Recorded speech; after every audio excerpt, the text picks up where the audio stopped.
আসসালামু আলাইকুম। কেমন আছেন আপনারা সবাই?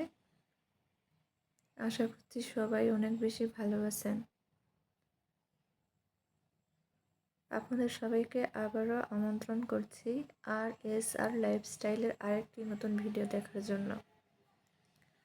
ভিডিওটা আমি সকাল থেকে শুরু করেছি।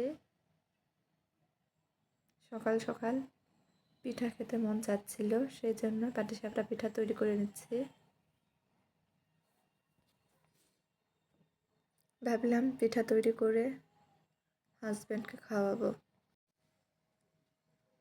সেই জন্য তার পছন্দের পাটিসাপটা পিঠা তৈরি করে নিচ্ছি। কিন্তু ভুলেই গেছিলাম যে তার সময় হবে না, সে বাসায় আসবে না। আজকে কিন্তু ছুটির দিন, তারপরে তার সময় নেই। সকাল বলতে এখন বাজে 9:30, 9:30। ভেবেছিলাম সে ভোর 6টায় গেছে, 10টার মধ্যে চলে আসবে, বলে গিয়েছিল চলে আসবে, সেই জন্য আমি পিঠাগুলো তৈরি করছি। কিন্তু তার সময় নেই। ছুটির দিনও তার কাজ থাকে। সৈনিকের বউ হয়ে জীবনটা তেজপাতা হয়ে গেছে। তাদের সাথে সাথে নিজেরাও কষ্ট পাচ্ছে।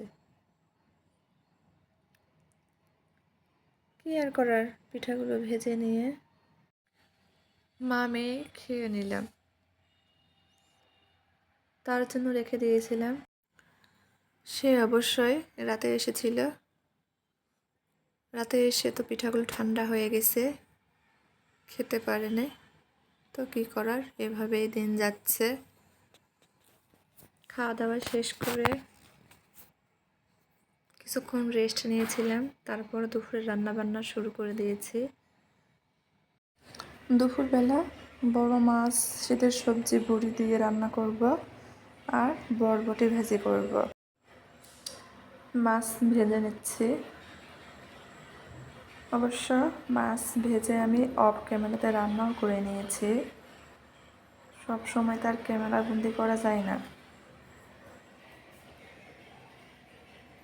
যেহেতু আমার মেয়েটা একটু ছোট, তাকে একটু সময় দিতে হয়, এই আর কি।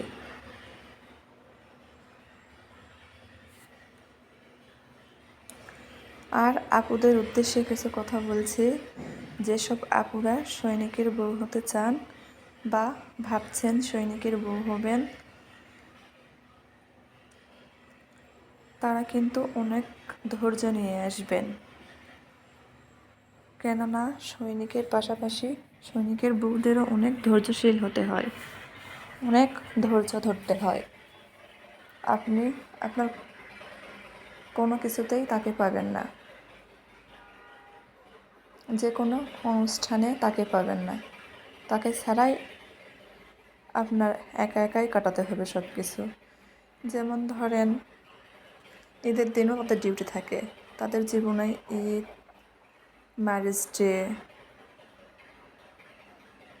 ভালোবাসা দিবস, মানে সব কিছুতেই আপনাকে একা একাই করতে হবে। ফ্যামিলিকে দেওয়ার মতো তার কোনো সময় নেই। সে সর্বদা দেশের কাজেই নিয়োজিত। কথাগুলো বলতে অনেক কষ্ট হচ্ছে, তারপর আজকে শেয়ার করলাম। তবে হ্যাঁ, মানুষ হিসেবে তারা অনেক ভালো। তারা চেষ্টা করে সময় দেওয়ার জন্য, কিন্তু সময় না পেলে তারা কি করবে বলেন। এই জন্য বলেছি আপুরা অনেক ধৈর্য নিয়ে আসবেন। আপনারা হয়তো অনেকেই বলবেন যে আপনি তো বাসায় থাকেন, ভাইয়ার সঙ্গে থাকেন, তাহলে এগুলো কথা বলছেন কেন? আরে আপুরা, বাসায় থাকলেও তো তারা সময় দিতে পারে না, তাদের সময় নেই। সেই সকাল ভোর 5টায় বের হয়, আসে অনেক সময় রাত 11:30, 12টা। ছুটির দিনেও তাদের অনেক কাজ থাকে।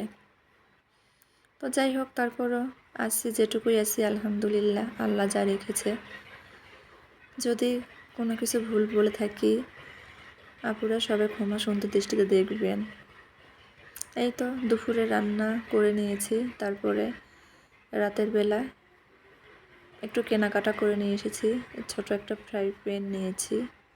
আসলে ছোট জিনিস দেখলে আমার কেমন জানি না লোভ লেগে যায়, দেখলেই কিনতে মন চায়, সেজন্য কিনে নিয়ে এসেছি। কাজু বাদাম আলু ভোকারা শেষ হয়ে গেছিল, সেগুলো নিয়ে এসেছি। সঙ্গে মেয়ের একটা পায়জামা নিয়ে এসেছি। এই তো টুকটাক কিছু না কিছু প্রতিদিন নিয়ে আসতেই হয়।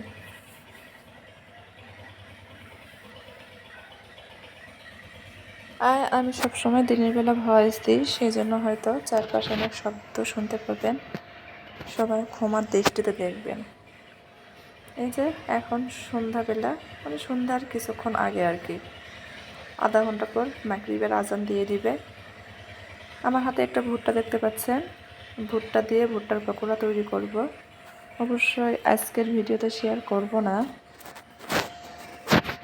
ভুট্টার কোয়া খুলে পানিতে ভিজিয়ে রাখবো আধা ঘন্টার মতো, পরে মাগরিবের নামাজের পর তৈরি করে নেব। তো ভিডিওটা আজকে বাড়াবো না, আজকে এখান থেকেই বিদায় নিয়ে নিচ্ছি। সবাই ভালো থাকবেন, সুস্থ থাকবেন। আর যদি আমার ভিডিওটা আপনাদের ভালো লাগে, দয়া করে সবাই আমাকে সাপোর্ট করে চ্যানেলের পাশেই থাকবেন। আল্লাহ হাফেজ।